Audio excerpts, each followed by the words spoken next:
Hi, happy day, happy life, happy journey. My name is John Jacob Mubarak. I am one of the directors here at Rhythmia and an Agape licensed spiritual practitioner. Thank you for coming and joining us for Walking the Path. Today, our topic is the surrender or Project Surrender. Oops, got it mixed up. Today, our topic is Project Surrender. And it came out of a conversation that we were having here at Rhythmia during the rainy season. So let me just paint the picture for you. It's the rains start in May. So May is the month that the rains begin, and it rains, regularly between now and November. And it's beautiful. It's so beautiful. It's like beautiful. It's sunny in the day, and then in the afternoon it gets rain clouds, or rainy in the morning and sunny in the afternoon. It's just gorgeous. So we were having one of those torrential downpours, that was so loud you could barely hear yourself talk because the rain was hitting the roof so loud. And talking about the book, The Surrender Experiment by Michael Singer. And he's the author of The Untethered Soul. And then, in addition to that book, the movie The Yes Man came up with Jim Carrey. So, hey, everybody, I just noticed we got people coming in. Hey, hi. Great to see you all. So, Jim Carrey's movie The Yes Man, Michael Singer's book, The Surrender Experiment, both point to the same thing that we're talking about today. So I want to give you a really brief summary so you can see what we are wanting to talk about.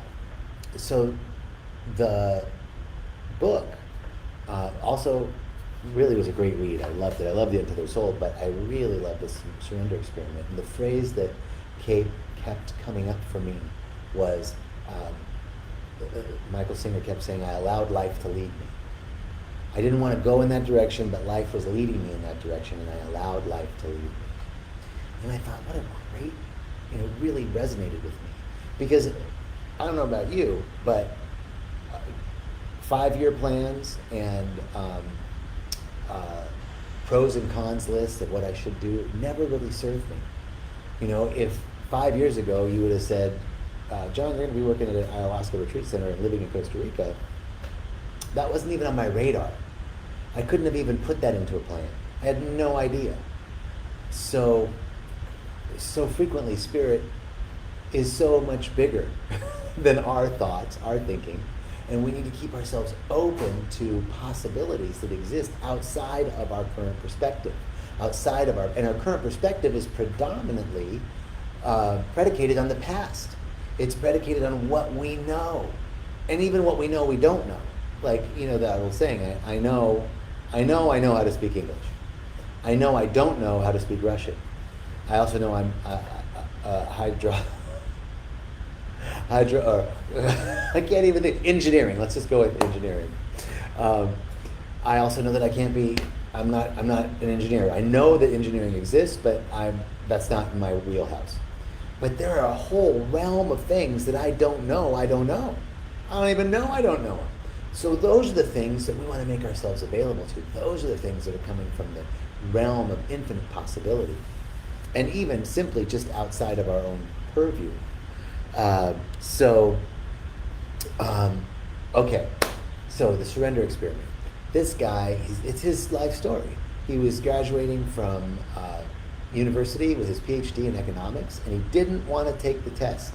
There was some written exam that he had to take. If I remember, it's been a while since I read the book, but there was some exam that he had to take, and he did not want to study. He just wanted to meditate. He had this awakening, and he was like, I don't even want to finish my PhD. I just want to go meditate. And some people talked to him and said, hey, you gotta finish this. You're so close. And he said, well, I'll just look at the book. One day, the day before the exam, he looks randomly at 3 pages. Goes in to take the exam the next day. Those were the 3 questions that were on the exam. He gets a job down in Florida teaching. He didn't want to teach. Goes to school, goes to teach class without his shirt on, just like completely doesn't care, wants to be meditating. He builds a little meditation hut out on this piece of land and he just drives in to teach class, hates it.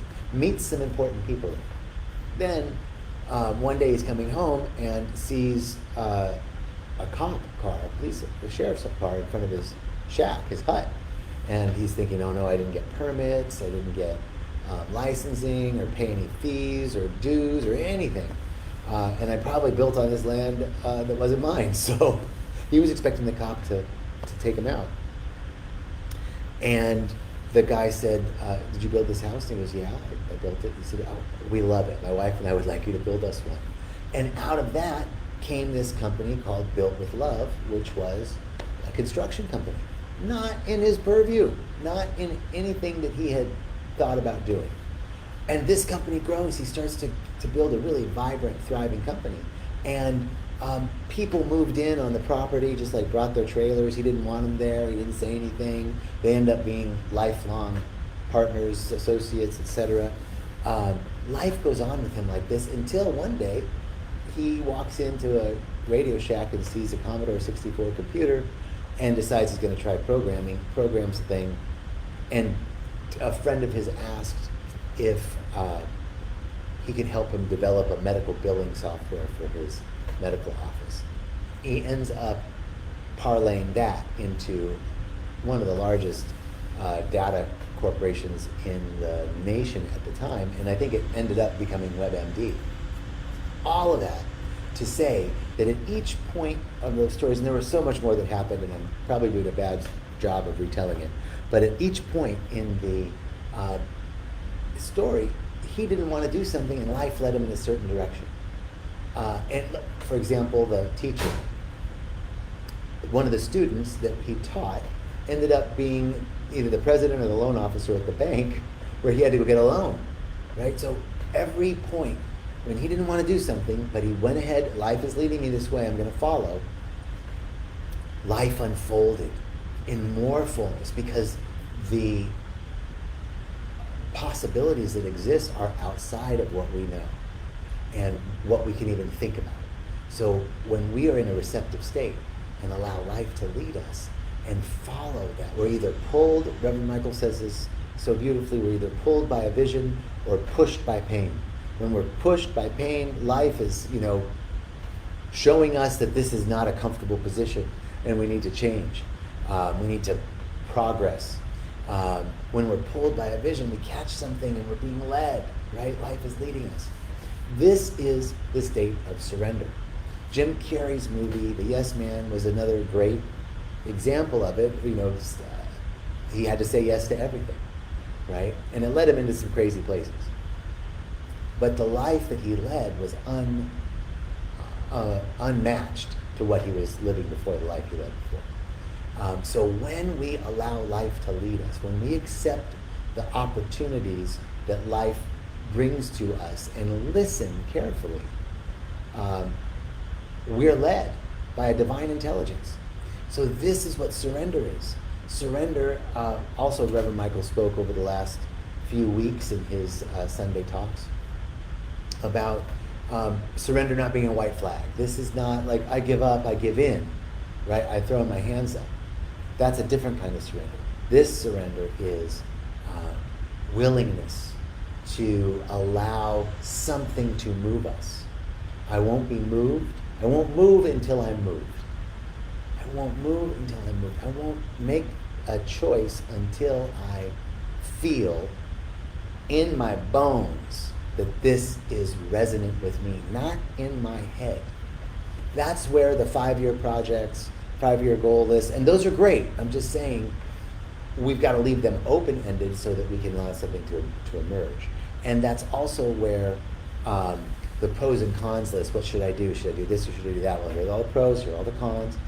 Those never float for me. They just fall flat, they just sink. Because I can argue it 6 ways to Tuesday on either side, and so can you. So there's an intelligence that we can rely on that's here right now, right within us, right now. It's beating our hearts, it's breathing our lungs, it's digesting our food, it's growing our hair and nails and our beards, and it is that energy force, that life force within us that is everywhere present in the vibrant roots and leaves of the plants and trees, in the flight of the birds, in the song of the sun, in the moon, in the ocean. It is everywhere. Present, same energy, transferred and conveyed into various forms. That energy is an intelligence. That intelligence is a perfection. That perfection is a presence that's existing right here, right now. Right within you. Otherwise, you and I could not be. The perfection exists within us. The wisdom exists within us, whether we feel it or not. Because the thinking about that, I don't really think I'm feeling connected. It happens. And that's when we turn to our truth and say, I'm always connected. No matter what the appearances are, I know that I can't be separate from the infinite intelligence that created me because it's in me. I'm created from it, right? The part contains all the qualities of the whole. So this part, you as a part, me as a part, we contain all the qualities of the whole. I want to stop and look at some comments here. Let's see. All right. So there's a lot of questions about opening up in July or August. We are still waiting to hear from the Ministry of Health. So there's some tentative, it could go either way, and we are just waiting to hear when they're going to open the borders. And we'll be letting everybody know as soon as we have a firm date from the Ministry of Health and the Ministry of Costa Rican Ministry of Tourism. Oh, thanks, Julie. I'm doing a good job telling the story. I'm glad. Let's see. There's a, what if we surrender and listen and find the inspiration that leads us to grow and learn, but our families don't get it? Yeah. Thank you, Julie. So, we see it all the time in every aspect. Let me give you an example of my family. We were raised Catholic, and very traditional Catholic, and I split off from the Catholic Church and went in, followed a more mystical and metaphysical path. My sister went off from the Catholic Church and followed a fundamentalist evangelical path. And I'm so grateful that we're a close family, because I can see so often that while we both love our version of God, right? We don't agree with the other one's version. No matter how open I really am, like underneath it's like, yeah, I don't think that. I think that. But that's just me. Now, how do I, Julie, with my sister, begin to, or not begin to, keep the love and the communication that we've always had? Because she loves me and I love her. So one is the real recognition, the real being honest with ourselves of, am I trying to persuade or cajole? Do I really love them for everything they are and everything they're not? It's all about the self-love and the love that we bring to the situation. And it's a constant chore because we're battling with, our good and dutiful sense of being offended by something they said or being hurt, right? And yet, we have to become more loving in our hearts. So that we, even when it's right and justified, we must become more loving in our hearts. And that is the way that we work with family and friends. Now, some people will fall away. It is part of the process of growth. Because as you rise in your own fulfillment, not saying that your fulfillment is better than what they're doing, it's just you resonate in this way, and you're going to vibrate at a certain frequency, and they're going to vibrate at a certain frequency, and if those things aren't resonant with each other, the law of physics would have those things resonate away from each other. So there will be some falling away. Whenever you're doing something amazing, somebody's going to point at you and complain or badmouth you, right? That's almost a sign that you're doing the right thing. But above all of it is love. All of it is love. We've got the human thing of going back and forth with our emotions and with our righteousness and justified offensiveness, and yet we return to love. We become more loving in our hearts. So I was thinking about my sister. I was just talking to a friend about this last night. It's like, you know what? I'm not going to use my language, right? When we pray as a metaphysician, we're saying Mother, Father, God, and Spirit, and it's an intelligence, it's a universal presence. It's right. She's got God is a person in the sky. His name is Jesus, and he once was a 6.5 pound baby, and he came to this planet. Now I love Jesus. Oh my God. The metaphysical teachings of this man, his vibrational frequency, he's a teacher. He's our master teacher. And yet the religiosity of Christianity doesn't resonate with him. Beautiful people in all areas, right? And yet we can get caught up in the nitty-gritty of it. So I thought, I know my language is offensive to her because she goes, no, God is not a presence. God is in the sky. Not in the sky. God is a person, is what she really believes. And so I'm going to speak in her language the next time we're together. I'm going to really try to, speak in the language of her vernacular. And it doesn't mean that I'm capitulating, but it means that I'm willing to meet her where she's at. Not even from I have to come down and meet her where she's at. No, she has a beautiful faith. She has a vibrant community that she's a part of. Wonderful people that are part of her community that support her and that she supports, and she does her Bible studies, and she's, deeply, deeply, deeply involved in the church, and it's beautiful, and it works for her. She's so happy. She's so fulfilled. So why don't I meet her where she's at? And Julie, I guess I'd say that to you. So let's look and see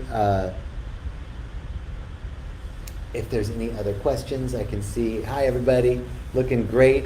Great to see you. So that's really the idea, is the surrender experiment, the surrender project. And how can we surrender in life to allow life to lead us? Let's see. We have to play in other people's sandboxes. Yes. Great, Rachel. We do. And play nice. Because I could go in that sandbox and mess it all up. But I'm going to play nice. So, surrender. Back on track. How do we surrender? It's a constant act.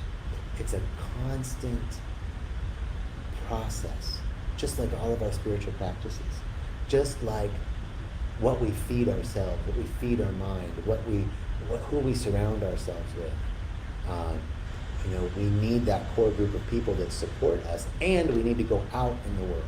We need to be in the world and not of it. Meister Eckhart was a 15th century Dominican friar who famously said, if you know no other prayer, thank you is all you need, which is beautiful. He taught his friars, this is the time of the Spanish Inquisition, he taught them very clearly that they must be strong and disciplined in their spiritual path, and yet working out in the community with the people. It's not about being sequestered or cloistered. It is about taking the richness of the cloister, the high vibrational frequency of that devotion, and bringing it everywhere we go. When we travel with that frequency, guess what meets us? That other frequency. What we are seeking is seeking us. And in that way, we begin to allow life to pull us by a vision, to lead us. What's next? I'll simply say, I have the wonderful opportunity to be here with me. Here's an example of that. How do we discern? How do we not force something? Because of the opportunity that this lockdown has offered all of us. There's negatives and positives, but one of the benefits has been this opportunity to be here with me. And I can get back to the United States. And I need to get back at some point, but I just don't know when to go. And I was really struggling. Well, do I go now? And every day I'd be like, okay, I got to make up my mind. I got to buy this ticket. What am I going to do? Am I going to go back? Am I going to stay? Back? Stay. And finally I said, well, if I don't know what to do, I'm not going to do anything until I'm moved. I'm not going to do anything until I am feeling that presence. Feeling that this is, because if I'm not feeling like this isn't wrong for me right now, then I'm here. So that's one example of how we begin to be patient. Allow things to settle. We'll see more clearly and understand the next step. Thank you all so much. Wow. Thank you for your beautiful comments. I'm so overwhelmed by the opportunity that I get to do this. I get to do this and to communicate with you in this really special way. So thank you very, very much for joining us. I'm so grateful. And I wish you a beautiful rest of your day, knowing that you are walking in the sunshine of infinite wisdom on the path of endless unfoldment. I love you, I'm grateful for you, and I will see you Saturday. We're going to do I Am the Miracle this Saturday, and we'll see you then, Saturday at 1 p.m. Pacific time. And Kim Terranova's tomorrow, I believe, at 3 p.m. Pacific time. All right, peace and blessings.